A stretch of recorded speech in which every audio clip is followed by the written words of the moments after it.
Having understood Christmas,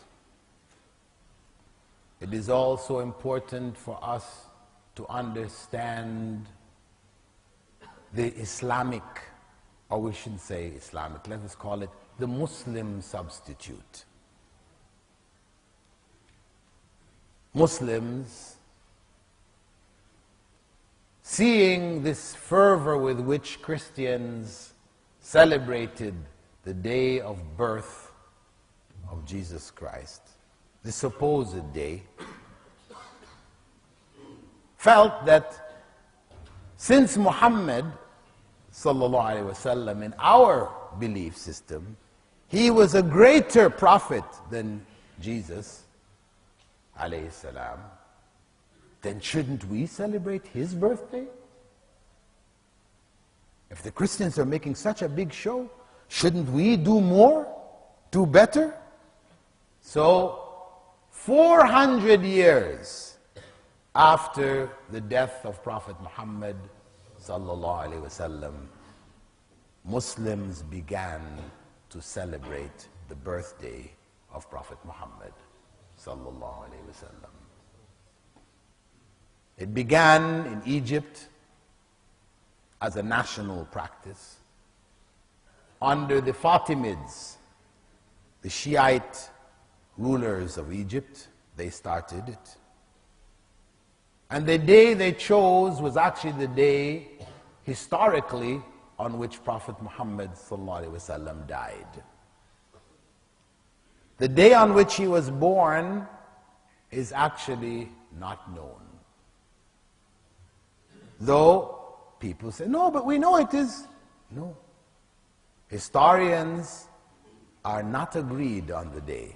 We have no concrete evidence regarding the day on which Prophet Muhammad ﷺ was born.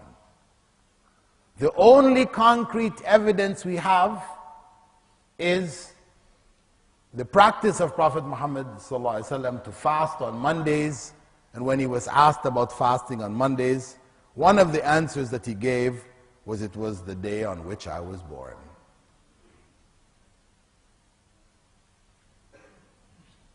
He fasted on Mondays. So the only thing that we can say with certainty is that he was born on a Monday. Which Monday? Allah alone knows. As Allah hid the day on which Prophet Isa was born, he hid the day on which Prophet Muhammad was born. This was to prevent what has happened.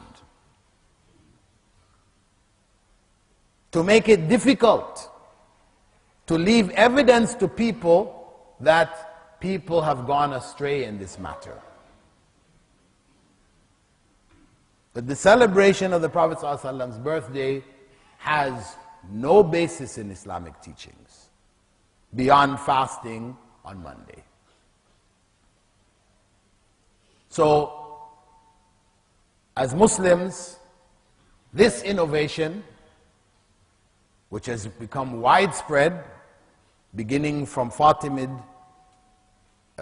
rulers in Egypt, spreading over the Ummah today, till now you have huge celebrations, people going down the streets, lights, song, dance, the whole 9 yards, as they say, going on in the Muslim world today. Huge celebrations, the Mawlid. People writing poetry, Qasidat al-Burda, and Qawali, singing and music and everything, all the forbidden things have now been lumped together in the Mawlid. All innovation is misguidance. Kullu bid'atin dalala. That's what Prophet Muhammad said. Regardless of people's intention, people say, but that's not my intention. I don't intend to innovate, I'm just remembering Prophet Muhammad ﷺ. Is it a bad thing? In the way that you're doing it is a bad thing. It's not a bad thing to remember Prophet Muhammad ﷺ. Allah tells us in the Qur'an, إِنَّ اللَّهَ وَمَلَائِكَتَهُ يُصَلُّونَ عَلَى النَّبِيِّ. Ya ayyuhalladhina amanu sallu alayhi wa sallimu taslima. Calls on the believers to remember Prophet Muhammad by doing what? By celebrating his birthday? Some people say, yeah, that's what the verse is really saying. Celebrate his birthday. That is not what was understood by the early generation. The early generation that heard this verse, that recorded this verse, they didn't celebrate his birthday. So obviously that was not what was to be understood from this verse. They understood, as the verse clearly states, that we ask Allah's peace and blessings to be on Prophet Muhammad ﷺ. In our recognition for what he has done for us, guided us to the straight path, we ask Allah to bless him. Not to celebrate his birthday with the fanfare that we do today.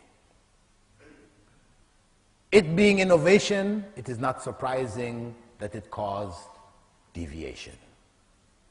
So some of the poetry that is recited, Qasidat al-Burda, attributes to Prophet Muhammad ﷺ the knowledge of Allah. They give the attributes of Allah to Muhammad ﷺ in this poetry, which they recite regularly, religiously, on his birthday and on other occasions.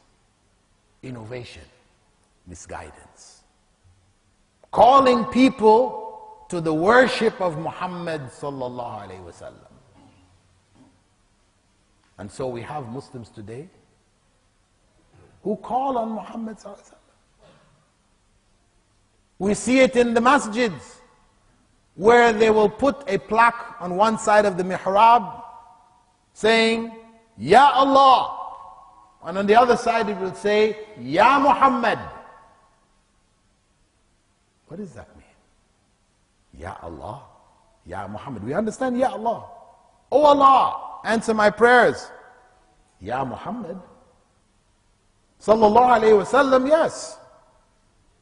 But Ya Muhammad, oh Muhammad, what? We're calling on him to do something for us?